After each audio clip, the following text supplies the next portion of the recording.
مسؤولينta kala duwan ee halkan fadhida marti sharafka mudanayaal iyo marwooyin bale bahda saxaafadda dhamaantiin assalaamu alaykum wa rahmatullahi wa barakatuh intii farxad weyn bay saaka ii tahay shakhsi ahaan iyo guud ahaanba wafdiga iyaga halkan marayay inaanu munaasabadan ka soo qayb galno furitaanka dib u casriyeynta madaarka magaalada Laascaanood oo runtii kaalin muhiim ah kaga jira halbowlaha dhaqaalaha dalka gaar ahaan gobolka Sool magaalada madaxdiisa Laascaanood garoonkaas oo runtii u baahnaa aan qarayo inuu u baahnaa in heerkii uu joogay kor looga qaado maqaam fiican la gaarsiiyo si loo adeegsan karo badqabka iyo nabadgelyadiisana la sugi karo maadaama waxa ka degaya dad iyo ay yihiin diyaarado waxaan jecelaynaa halkan uga mahad celiyo shirkadii maalgelisay Bluebird bixisay kharashka ku baxay dhismaha waxaan kaloo jecelaynaa halkan uga mahad celiyo si aad iyo aad runtii u niyad sami leh shirkadii dhistay ee fulisay mashruucaas isxilqaan injineer Gorod iyo Cali waxaana runtii aan qarayaa oo inkastaan injineer ahayn khibradda aan u leeyahay garoonada iyo ranwayada oo nimanka muddo dheer ka shaqeynayay marka aan adeegsado wixii iga duxay marka garoonkii aan saaka tagay waxaan qarayaa in runtii hawl weyn la qabtay waxaan qarayaa in loo qabtay sifadii waafaqsanayd in ranway loo dhiso ranwayga marxalado kala duwan buu maraa dadkeenu mala waxa laga yaabaa in dhab la iska marayo fudud moodaan muxuu ahaayay mar waa la calaamadiyaa mar waa la meesha la sahamiyaa marna waa la calaamadiyaa mar dhabada naqshad baa lagu sameeyaa sida guryaha kale marna waa la adkeeyaa oo adkeyntu hadba waxay ku xiran tahay nooca diyaarada iyo xadiga doonaysa inay ka digaan muxuu ahaayay waa la soo adkeeyay sida maanta iminka loo adkeeyay carakaawada iyo jayga loogu adkeeyay shaqooyinka ugu adag bay tahay waana shaqooyinka gogoldhiga waa in sibir lagu sameeyo waxa kamid ah marka la doonayo in sibir la sameeyo foundation adag oo dhagaxa ayaa ilaa 70 cm lagu soo dhisaa sibirku ma ka keligii ilaaliya sida wadooyinka oo kale garoonadu way ka adag yihiin 1 kilomitir iyo bar ama 2 kilomitir oo runway dhabada yuuradeeda intaad sameynayso waxaad dhameyn kartaa 100 kilomitir oo wada specification aad u adag ayaa la maraa waxa laga yaabaa 2 kilomitir runway 3 kilomitir ah inuu qaato 2 sano iyo badh waxa laga yaabaa inuu dadku sidaa u aqoon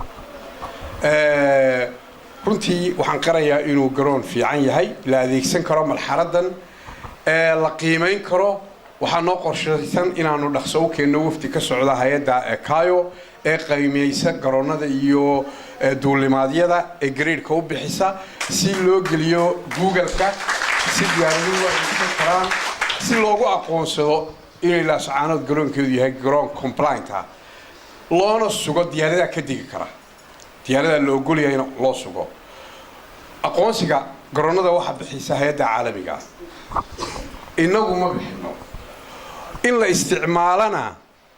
waxa jideeya ama horseeda ganacsiga bulshada meesha ku nool marka la sameeyo loo aqoonsado grade-kiisa iyo noocaas uu yahay garoonkaasi adeegsigiisuna wuxuu ku xiran yahay waa dukaan la furay dukaanka marka la furo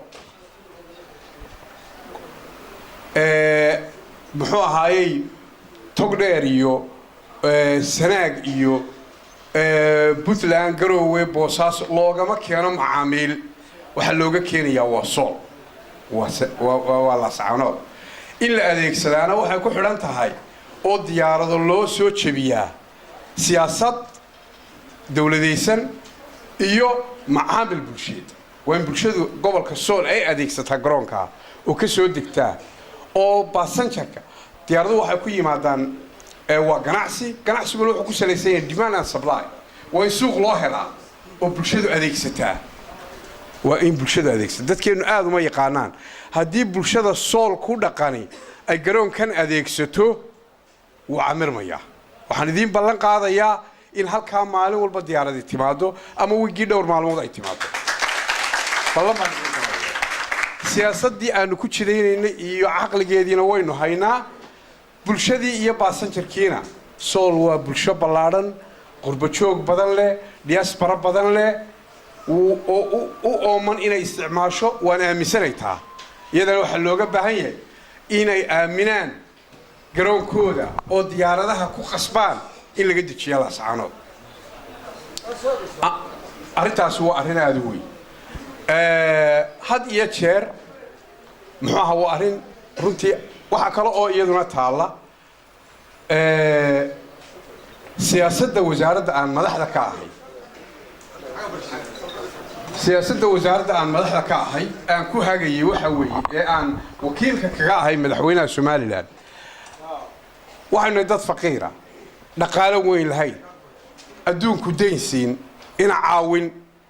markay runta isu sheegno wax yar baa inoo soo gala waxa yar hadaynaan qorshe u dhigan oo marba meel ku gufayn isma bixin karaan goboladu waa kala duruufo waana kala baahiyo gobol baa wuxuu baahi badan u qabaa in waxbarashada xoog laga saaro jaamacado iyo iskuulo laga qabto gobollo wado dheer buu baahan yahay gobollo waxa laga yaabaa inuu dekad u baahan yahay gobollo garoon buu baahan yahay xukuumadda mas'uuliyadda saaran waxa wixii soo galay in cadaalad ku qaybiso ubadkaagaba waa loo xaq sooraa gobol walbana baahidiisa koowaad in la tixgeliyo garoomo looma wada samayn karo gobolladoo dhan wadooyinna looma wada samayn karo muxuu ahaayey kuwa dhex mara iyo kuwa isku xidhaa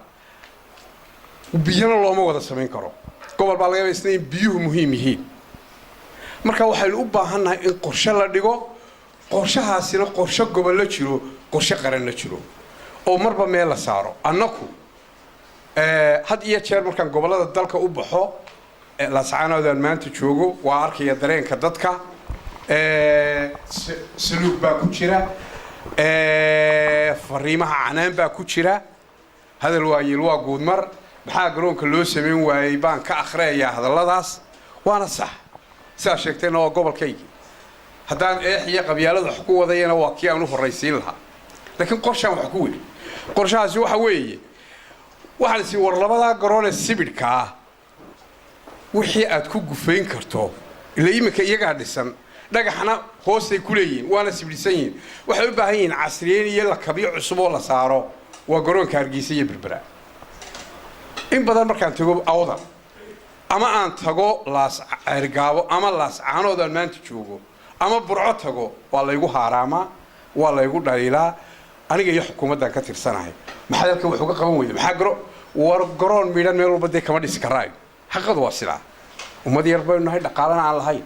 hadba meeshii wixii mudan inaynu ka dhisno haddii aynu mid ka dhisnay Hargeysa hadda wuxuu dhaamaa iyadoo aan laba dhisin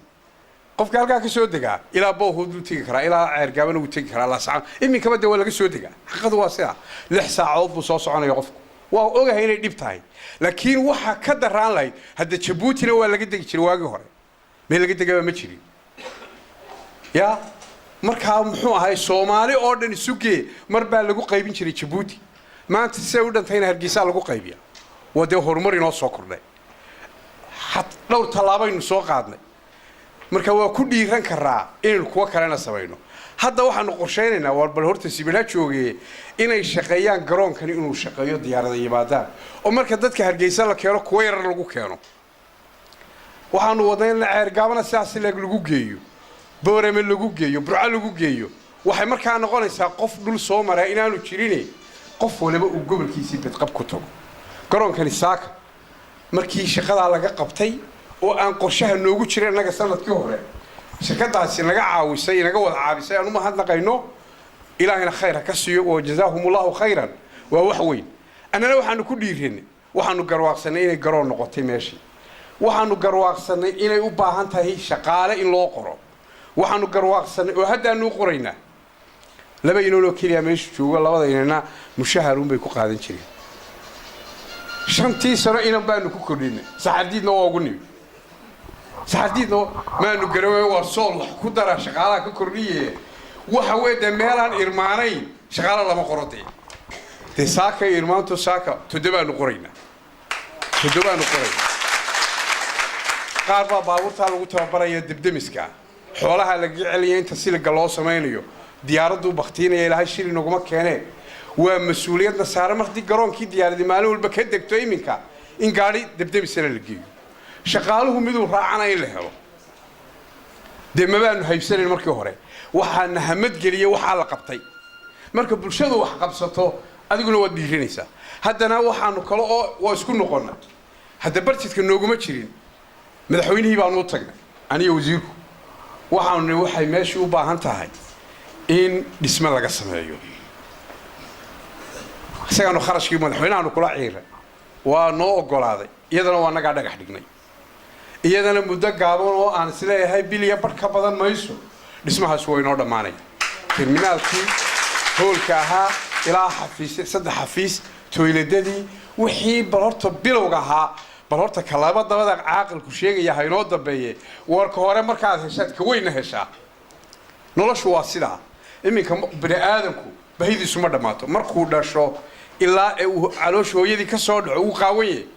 uu qaylinaya in aragto waa wada taqaan ilmuhu qayliya sigo ooyu soo dhaca wuxuu baahan yahay in wax lagu qabto markii biyo lagu qabto